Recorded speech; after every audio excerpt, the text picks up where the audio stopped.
ओम नमस्ते मित्रों, भाइयों बहनों। आज मैं मनचाही संतान इसके बारे में थोड़ा चर्चा करूंगा।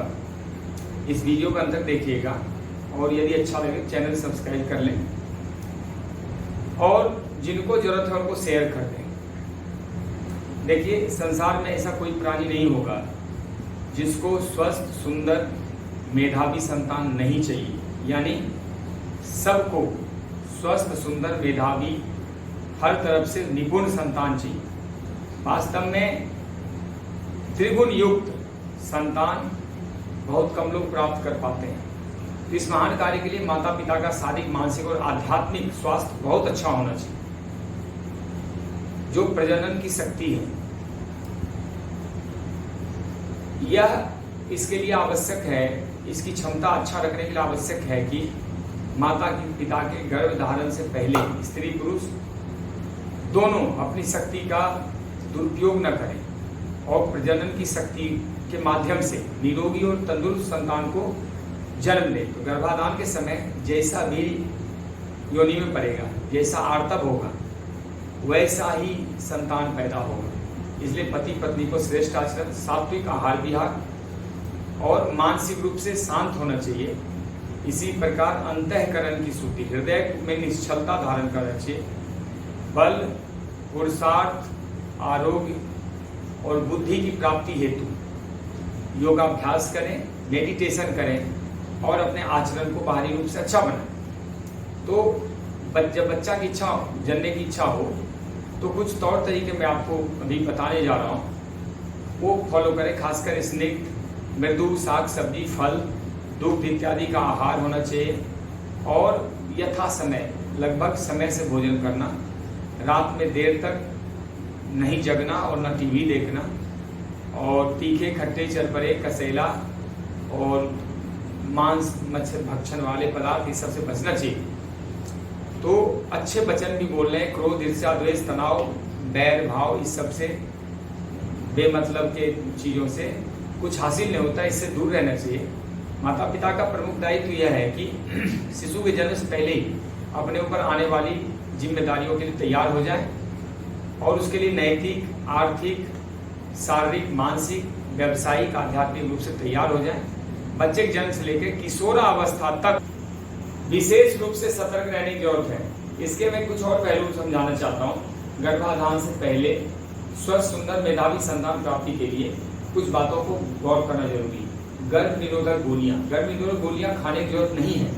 जो महिलाएं इसका प्रयोग करती हैं कई और रोगों की शिकार हो जाती हैं। तो इससे 3-4 महीने पहले गर्भ निरोधक गोलियां छोड़ दें, सेवन ना करें। और जैसे 3-4 महीने पहले से अपनी तैयारी करनी है, तो लगभग 15 दिन तक, पीरियड्स के 15 दिन तक आपस में मिलन ना करें।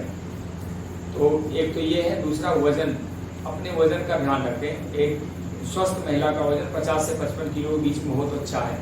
मैंने पहले भी बताया BMI में कि जितने फीट की महिला है, 10 किलो कम से कम 1 फीट का वजन, जैसे 5 किलो की महिला है, 50 तो होना चाहिए। थोड़ा बहुत 5-7% ऊपर नीचे चल सकता है, तो ऊपर ही हो तो अच्छा है, नीचे ना हो। तो वजन का ध्यान रखें। गर्भधारण करके पति पत्नी दोनों का वजन बैलेंस होना जरूरी है। तो तीसरा है, हाँ, वजन अधिक होगा तो भी गर्भाधान में बड़ी दिक्कत होगी और फिर उसके जो सीमेन है, धातु है, उसमें भी गड़बड़ियाँ हो जाती है। नेक्स्ट, नशीले पदार्थ का सेवन नहीं करना चाहिए। तंबाकू, गुटखा, सिगरेट, पान मसाला, चाय, कॉफी या फिर कोई भी नशा वाली चीज जो आपको रोज खाना ही पड़ता है मजबूरी में, वो सब नशीले पदार्थ है। चाहे दूध, घी क्यों ना हो, जो रोज दूध पीते हो वो भी नशा है। तो ऐसा कोई भी नशा ना पालें, इससे बच्चा निरोगी नहीं होगा, गड़बड़ होगा, मानसिक रूप से भी विकृत हो सकता है। इसके अलावा स्वास्थ्य की जाँच कराएं। स्वास्थ्य की जाँच में मेडिकल परीक्षण करा सकते हैं और अपने प्रेगनेंसी की जांच कराएं। जब हो जाते हैं, प्रेग्नेंट हो जाते हैं, उससे पहले भी जांच कराएं। खासकर खून की जांच करा लें। दोनों का गोत्र पहले अलग कर देते। मैं इसके ऊपर एक वीडियो बनाऊंगा कि कैसे हमें गोत्र में शादी करना चाहिए, किस गोत्र में, किस ब्लड में, उसका कारण क्या, उसके पीछे बहुत बड़ा गूढ़ विज्ञान है। तो उसमें ध्यान क्या रखना है कि जो निगेटिव पॉजिटिव का जो ब्लड का कॉम्बिनेशन होता है वो थोड़ा ध्यान रखना है, नहीं तो बच्चों को जीवन का असर पड़ता है। और दिनचर्या को स्वस्थ बना लें। अपना सुबह से रात तक के 8-10 घंटे फिजिकल एक्टिविटी या जो घरेलू काम है, इसके अलावा थोड़ा अध्ययन, मनन, ध्यान, योग ये सब भी कर सकते हैं। यदि कोई अन्य बीमारी है तो उसको पहले दूर करें, क्योंकि अगर आप बीमारी के साथ संतान को लाते हैं संसार में तो बच्चा भी बीमार होगा। चाहे कोई अनुवांशिक बीमारी हो, जिसको कहते हैं हेरिडिटी वाले रोग, या फिर कोई क्रोनिक डिजीज हो, गठिया हो, बीपी शुगर हो, उसको भी ठीक करें। नहीं तो संभव नहीं है, कुछ ना हो तो नेचुरोपैथी द्वारा इलाज संभव है आजकल। तो इस बार व्यवहार में भी थोड़ी नम्रता और कोमलता लाने की जरूरत है। व्यवहार को ठीक करना बहुत जरूरी है, क्योंकि यदि हम बाहरी तौर पे ठीक नहीं होंगे, इसका मतलब आंतरिक स्वास्थ्य हमारा अच्छा नहीं, अंदर जो होता है वही निकलता है बाहर। व्यवहार क्या होता है, हमारे अंदर जैसा चल रहा है वो बाहर प्रकट होगा।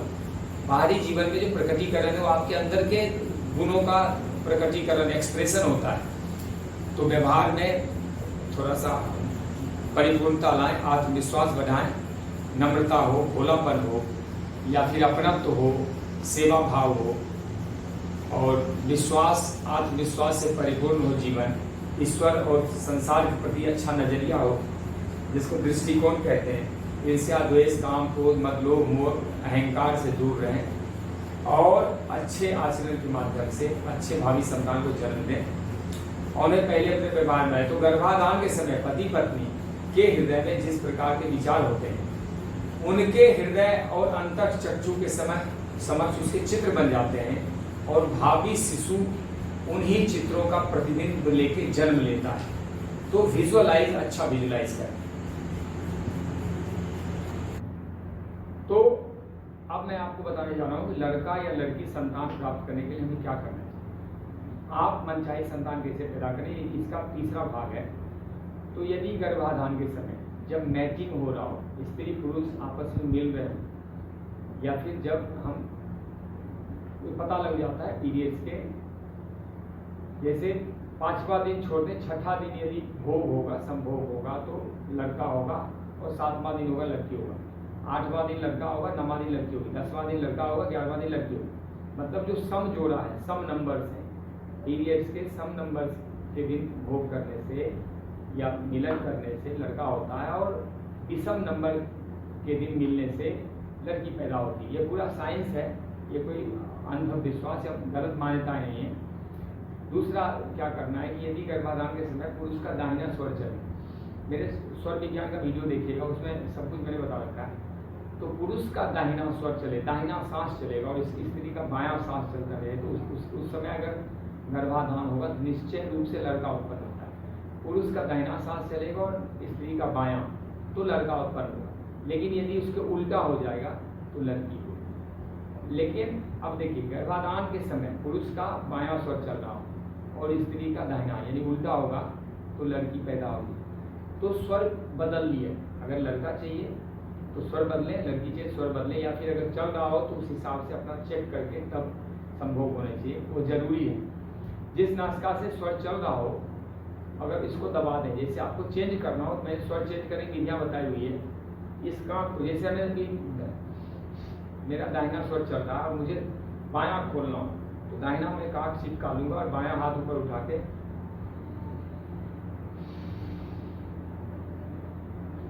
दाहिना काख आपस में ना चिपके, आपस में चिपके रहो, बायां काख हटा लेंगे तो निश्चय रूप से अगले 2 मिनट 1 मिनट में ही सांसें खुल जाती। जो सांस आप चेंज करना चाहो, या कुर्सी पार कर दो थोड़ी देर, या करवट ले लो तो भी हो जाता है।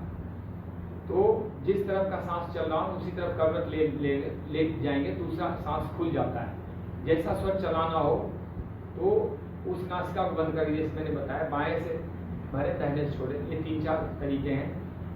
और फिर भी दिक्कत होती, नाक में तेल डाल दें, उससे थोड़ा स्नेहित हो जाएगा और सांस लेने में आसानी होगी। तो आधुनिक जीव विज्ञान की मान्यता है कि जो जनन प्रजनन कोशिकाएं हैं, शुक्राणु या जो डिम्बाणु है, इसमें 23 जो क्रोमोसोम है वह लगभग बराबर ही होते हैं। उसमें 23 गुणसूत्र होते हैं, क्रोमोसोम होते हैं, बराबर होते हैं। इसमें 22 अन्य क्रोमोसोम होते हैं और एक ही क्रोमोसोम होता है स्त्री पुरुष में, लिंग भेद करता है, जो दोनों में सेक्स डिटरमाइन करता है। मतलब 23 क्रोमोसोम स्त्री में भी होता है, पुरुष में भी होता है, लेकिन उसमें से 22 होते हैं, समान ही होते हैं, उसमें कोई अंतर नहीं है। सिर्फ एक होता है जो लिंग भेद करता है। तो गर्भाधान के समय शुक्राणु के जो क्रोमोसोम है डिंबाणु के क्रोमोसोम से मेल खाने चाहिए, तो भ्रूण का लिंग भेद शुक्राणु द्वारा निर्धारित होगा। इसके साथ एक और अच्छी बातें मैं बताना चाहता हूँ, बड़ी बात है कि जिसके वीर्य धातु में जितनी ताकत होगी संतान उतना ही शक्तिशाली होगा। इसे महिलाओं के आर्तव जो होते हैं, जो महिलाओं की धातु है, वह भी अगर मजबूत होगा, स्वस्थ होगा और उसको ब्रह्मचर्य की शक्ति द्वारा यदि रोक के रखा गया होगा और उस समय जो संतान होगा तो बहुत ही मजबूत, मेधावी, मातृ पितृभक्त, देशभक्त और बहुत ही समझदार संतान होता है। तो कोई गर्भ नर होगा या नारी, लड़का होगा या लड़की, यह गर्भाधान के क्षण में ही तय हो जाते हैं, गर्भाधान के समय ही तय हो जाते हैं। यह सांसों पे डिपेंड करता है और वीर्य और आर्तव पे डिपेंड करता है। यदि वीर्य ज़्यादा मजबूत है तो लड़का होता है, यदि आर्तव मजबूत है तो लड़की होती है। तो होता है लड़के की चाह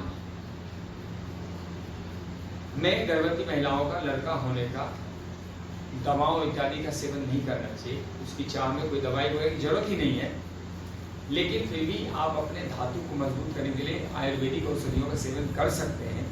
इसका शिशु के स्वास्थ्य पे अच्छा असर पड़ेगा यदि आयुर्वेदिक औषधि खाते हो, और यदि कोई केमिकल दवाइयाँ वगैरह फालतू की इधर उधर खाते हैं तो उसके बच्चे में स्वास्थ्य पे असर पड़ेगा। तो लड़के की चाह में लड़की का गर्भपात भी नहीं कराना है। अगर फिर भी हो गया, जो भी रह गया वो तो आपका संतान है, आप भगवान ने आपको संतान दिया है। भगवान के घर में बेटा बेटी नहीं होता, उसको दुनिया चलानी। तो भविष्य में माँ के स्वास्थ्य पर भी इसका प्रतिकूल प्रभाव पड़ सकता है। अगर गर्भपात करवाते हैं तो एडवर्स इफेक्ट होगा। तो फिर भी आप मनचाही संतान के पहले से प्लान करें और 1-2 महीने आप ब्रह्मचर्य रखें। ऐसा माना जाता है, मान्यता में कहीं सुना है, पढ़ा है कि भगवान श्री कृष्ण प्रद्युम्न को पैदा करने से पहले 12 वर्ष तक ब्रह्मचर्य धारण किए थे, रुक्मिणी और कृष्ण। तो जो संतान हुआ वो साक्षात भगवान कृष्ण जैसा ही था। फिर भी आप 12 वर्ष तो नहीं, कम से कम 1-2 महीना तो रख ही सकते हैं। संयम से रहें, खूब खा पी के अपने शरीर को बलवान बनाएं, धातु को पुष्ट करें, उसके बाद संतान उत्पत्ति बारे सोचना है।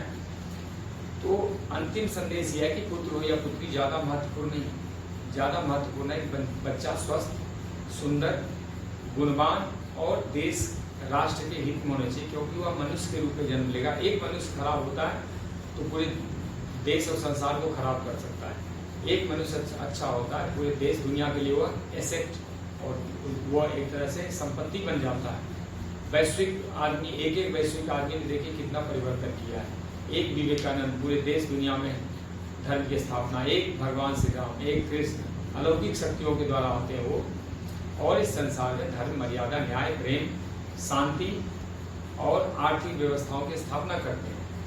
तो मैंने कुछ सूत्र बताए हैं, आपको यदि अच्छा लगे शेयर कर दीजिएगा, आप अपने जीवन में धारण कर सकते हैं। धन्यवाद। ओम जय हिंद। आपका कल्याण।